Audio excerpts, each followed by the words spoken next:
Well, it's hard to argue that a God could be all-powerful without being all-knowing. But if he's all-knowing of the future, then it's hard to incorporate in harmony with that the possibility of freedom of the individual.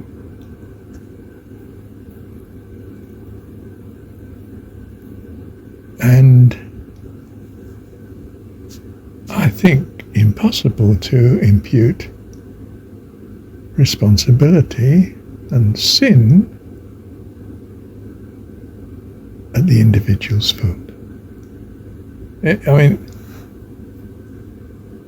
because God rules everything. Even the way he thinks, the way the man thinks, values, I don't hold him responsible. How do I give you then, as God, so to speak, the opportunity to experience what you long for in the freedom to do so? You're not free if you know I know all things. So keep that knowledge from you. You go into a world where God may exist, he may not. You don't know. That makes you far freer to choose what you want to do, if you can get away with it as regards the other forces of bearing on you in this world that you're in. So this world gives opportunity for freedom by its ignorance, its unknowing, its childishness. It's the child who's free to, in some sense, do things that the adult wouldn't do, and safely so, because, well, from Dad's point of view, you've done something wrong. Well, you're a kiddie, we respect this. We want you to learn, but we're not holding you responsible. It's because you don't understand the full gravity of the situation that you're entering into in this world. And we'll carry you, I'll take the cost. And I'll hedge you around so that you don't cause so much damage that it costs me too much. So you're kept in the playpen or in the playroom or in the house or within the garden. There's a children's gate to keep you in, and so on and so forth. And of course, by the very nature of things, you're physically of very minor strength compared to Mum and Dad. Does this explain horrendous evil? Yes, in the sense that horrendous evil is simply a level of evil that you cannot possibly see could be of benefit to anybody. Shouldn't be allowed. But God does allow it. And he may allow it, I'm only supposing you understand, he may allow it so that you realize how bad horrendous evil is. And there's no way you're going down that road if you can help it.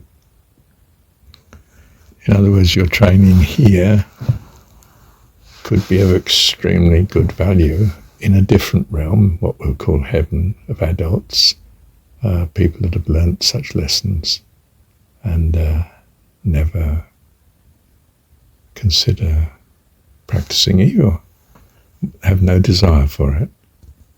You can't be in heaven if you have some residual desire for the evil practiced here. So you come here to get it out of your system. That, to my mind, can now accommodate a God that even knows the future. And of course, I think of God as, and heaven as being a set of dimensions where all time is an open book. You can move into all time and experience it. You could say at least view it accurately rather than interfere with it.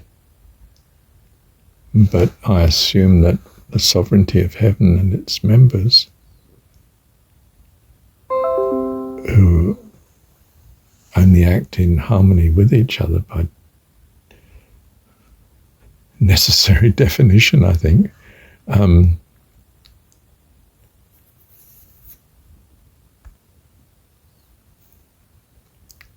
goodness, perhaps allows you to change any detail in history.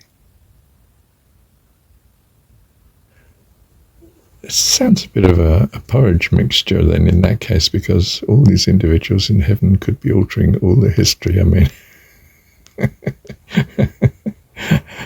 from everything being stably so and predictable, we've suddenly moved to a situation where the future and anticipate. No, it's too much for me. I can't imagine the success of such a dimension being proposed here. But I can imagine that in some sense, whatever's best is so.